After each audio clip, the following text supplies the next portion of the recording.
After 1,600 left turns this past weekend, Whoa! the NASCAR postseason took an unexpected turn. Joey Logano prevails in this first playoff race. It was only the second win this season for the number 22, and now he's in the round of 12. That's working for us. Bring it on. Okay, Joey, but hold on. This week we got some more turns and a unique twist. And contact made! We're hitting the road for this playoff race in Watkins Glen. It's going to be a bumpy ride. Around the Track starts now.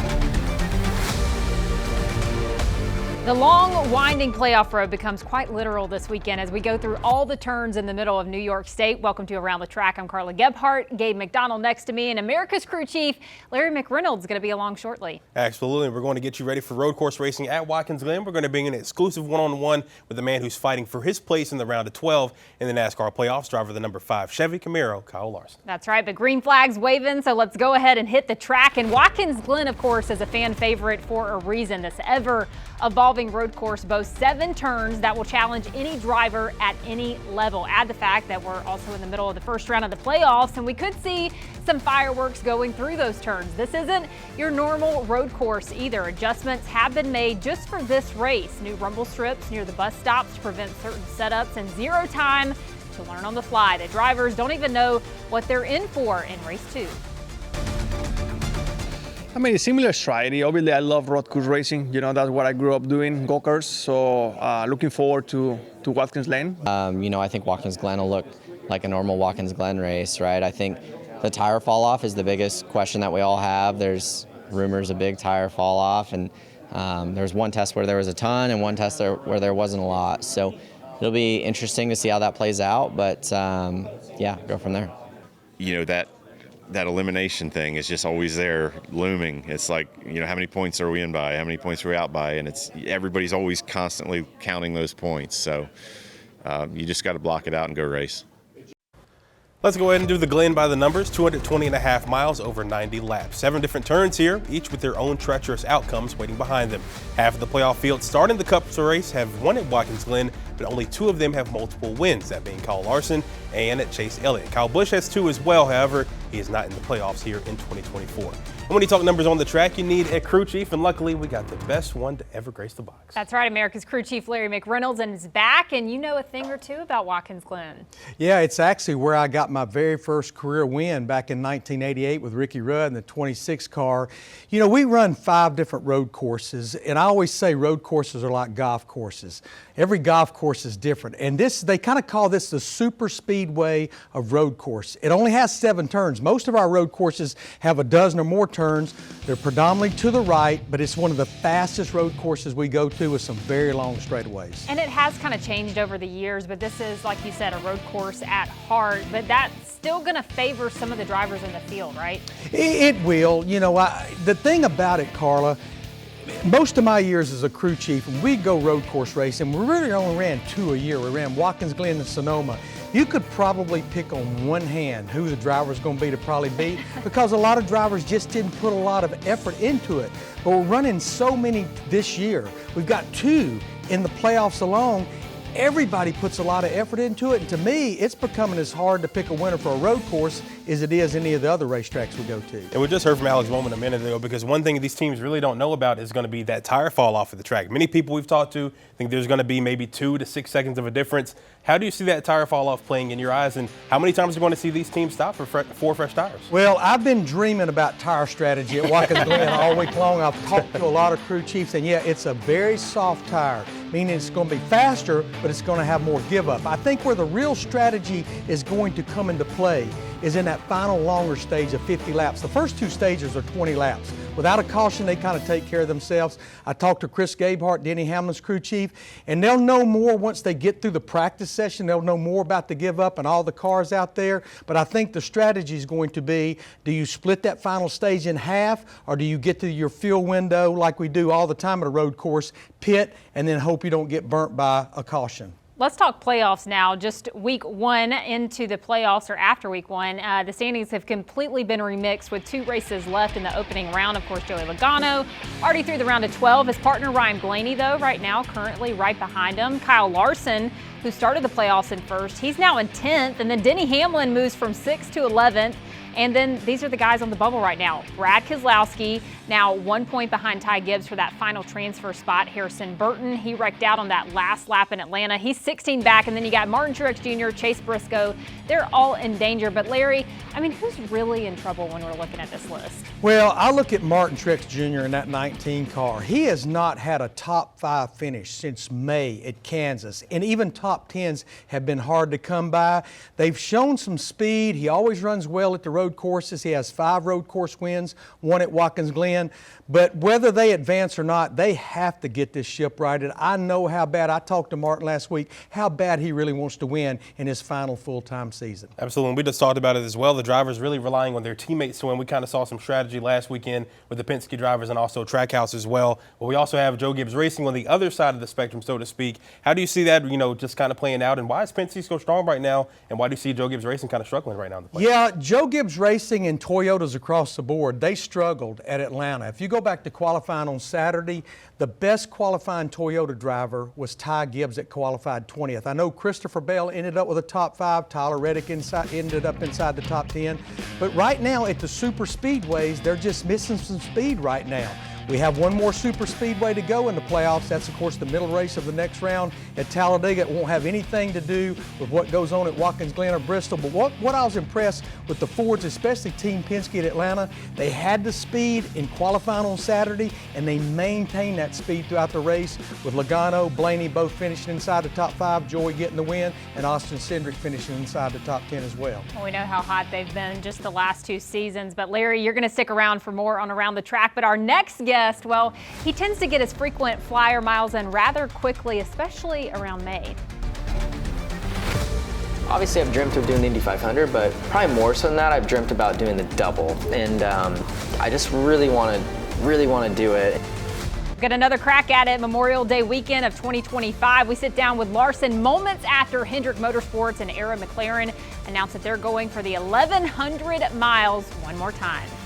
And it's been a decade since we've seen Juan Pablo Montoya inside of a NASCAR race car in America, but that is about to change. When and where, you can see the driving legend is on deck. And everyone has their driver, but who is the GOAT of the sport? I know you got Dale Sr., you got the King, JJ, but a new poll has some revealing thoughts. We got more Around the Track next.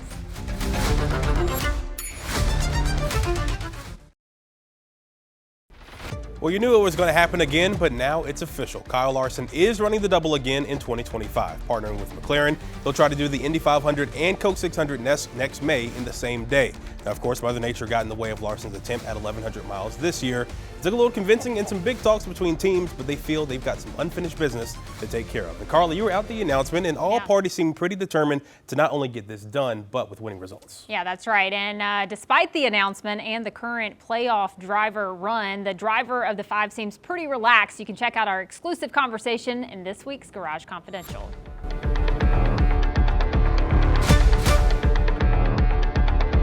So we're in the middle of the NASCAR playoffs, but we're not talking about the playoffs necessarily today. A big announcement between Hendrick Motorsports and McLaren that you're going to run the Coke 600 and the Indy 500, reattempt the double because Mother Nature kind of got in the way of it last season. But how excited are you for this opportunity and to have that experience again? Yeah, no, I'm definitely excited and thankful for the opportunity. You know, it was a great experience this year to get to do the Indy 500, but unfortunately, the weather kind of came into play and we weren't able to do both. So, it was definitely important for me to get an opportunity again to complete both races. And the weather's, I heard, going to be great next year. So, it should be fun. Have you checked the weather report 365 days out? Yeah, I think it's supposed to be like sunny and 85. Okay. That's good. That's good to know. Did it take you much to even really think about this decision, like when they brought it to you and thought that there was a possibility that you could run this again? I mean, was it a yes right away?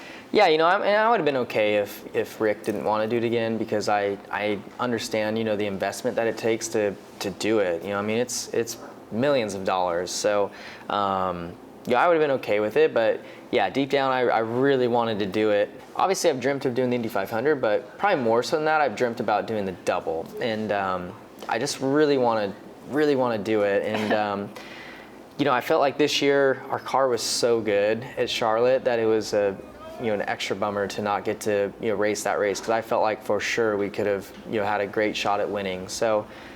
Just didn't work out, but we have another opportunity, so we're going to try and do it again. The obvious answer here, but how much more prepared do you feel going into the double this year as opposed to last year?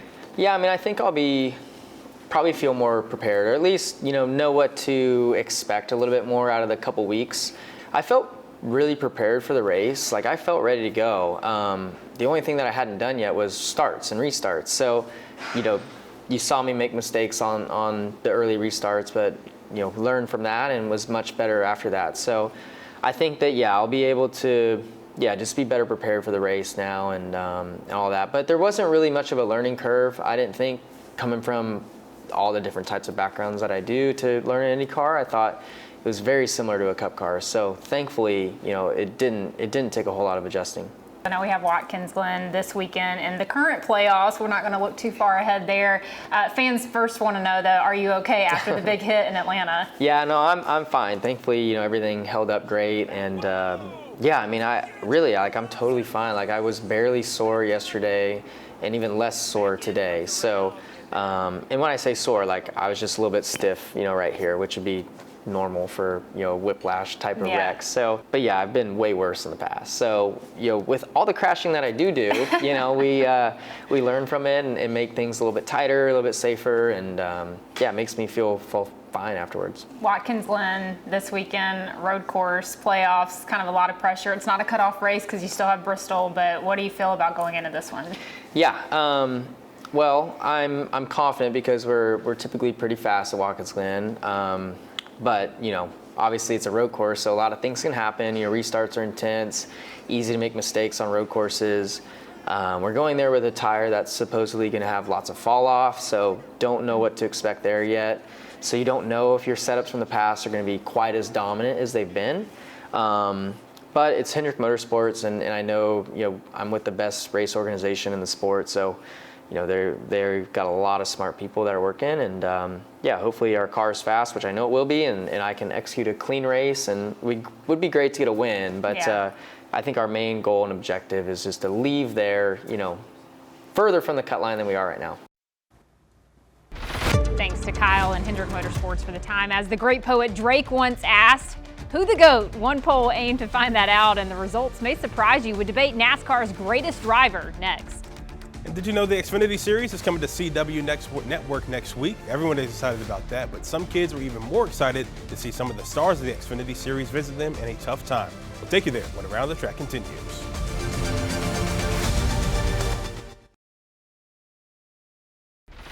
After the Glen, the Xfinity Series has one race to go before the playoffs, but the CW Network is starting the party early. Next Friday, September 20th, starts the new era of racing on the CW. Cup Series and playoff driver Ty Gibbs is going to help usher in the CW's coverage by coming down to the Xfinity race with a special CW paint scheme, much like the one that you saw from Sheldon Creed just last week. The green flag for the first race of the CW Network is set for just after 7 Eastern, 6 Central. Carly Gephardt here alongside America's crew chief Larry McReynolds also, and our good friend Jeff Gluck set the internet on fire recently, I would say, when his article in The Athletic asked one simple question: who is the greatest driver, the NASCAR driver of all time?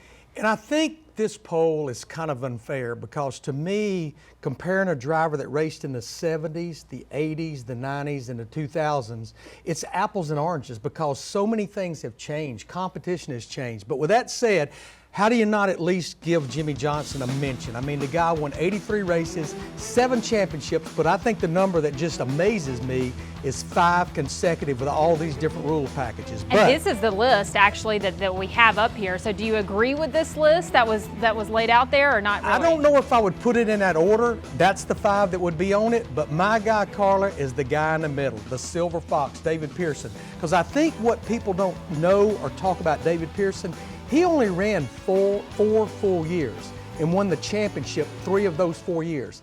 574 starts, 105 wins, and 113 poles. When you would go to Charlotte, Darlington, Rockingham, if you were going to win that race, you had to outrun the old Silver Fox. Dale Sr., Petty, where do you rank them? See, I think it's apples and oranges. I mean, because they're both 7-time champions like Jimmy Johnson, but Petty's the 60s and the 70s, and Earnhardt was the 80s and the 90s. Again, I think that list is spot on. I just don't know if I would rank them that way. Yeah, a lot of legends to try and rank, but Gabe McDonald, you've got another legend to talk about right now.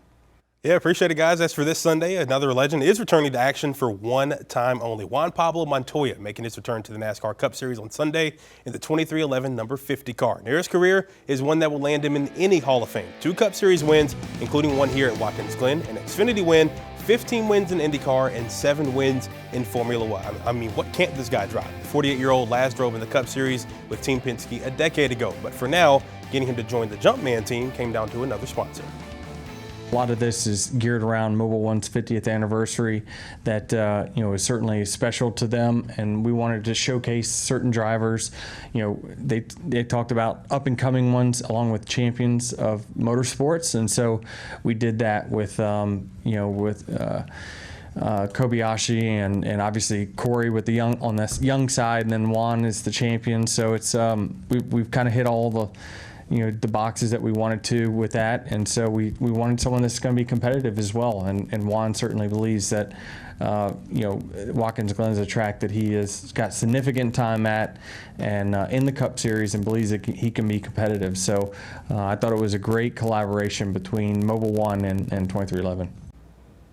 Back to the Xfinity Series earlier this week at the Ryan Seacrest Studios at Levine Children's Hospital in Charlotte. A handful of Colic drivers were there on hand to hand out themed teddy bears, aka Speedy Bears, to pediatric patients and spend an hour or just to simply hang out with them. Shane Van Gisbergen and Josh Williams were some of the few drivers at the hospital, as well as several others taking questions and offering words of encouragement to the kids. Williams especially has been heavily involved in giving back where he can for over a decade now, and it's days like this one on Tuesday that he just absolutely loves. I love these things. I've personally been doing hospital visits myself since 2014. Yeah. And, we actually partnered up with the Seacrest Foundation a little bit and been visiting different hospitals. I think I'm up to 110, somewhere around in there. So to be involved with NASCAR as well, and to do the Speedy Bear Brigade, that's been pretty cool. So just a little added bonus on top of my visit. So I've been to Levine's here numerous times, like on a first name basis here. So to come hang out with some other drivers this time, coming here is super cool. Yeah, it's pretty cool. Get to come and brighten up some kids' days, and it puts things in perspective, I guess, for us. But just to come in, talk about what we do a bit, and they get to ask us some questions, and even just the simple stuff, how fast we go, and seeing their eyes and faces light up. It's it's special. Still to come, someone is throwing a wrench into the sportsbook odds. Up next, we'll show you what Vegas thinks of the road course of Watkins Glen, and we might give you a pick of 2 or our own. Victory Lane Locks are next, right here on Around the Track.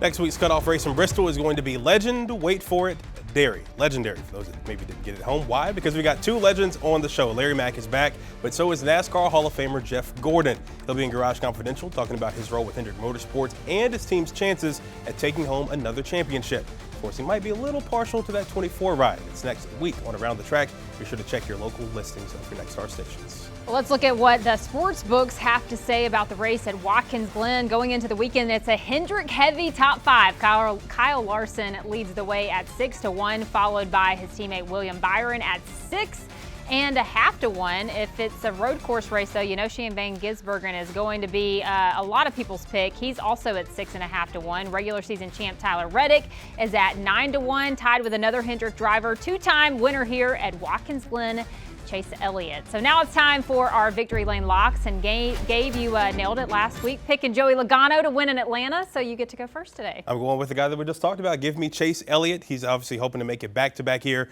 in the playoffs, or at least I am as far as my picks. But give me the number 9, Chase Elliott, taking the checkered flag this weekend. It's been quite the bounce-back year for Chase so far, and I like it to continue into the round of 12. One of the best road course drivers in the entire sport. 7 of his 19 career wins have come on road courses. 2 of those, of course, on Watkins Glen, including his first win. Give me Chase Elliott to get it done in advance for that round of 12, guys. All right, that's a Hendrick driver. Who do you have, Larry? Well, the sports books, they've been paying attention to road course racing because Hendrick Motorsports, they have won all 3 road course races this year with 3 different drivers, and they've won the last 5 races at Watkins Glen with 3 different drivers. But I'm going with young money. I'm going with Kyle Larson. He's won 2 of the last 3 races at Watkins Glen.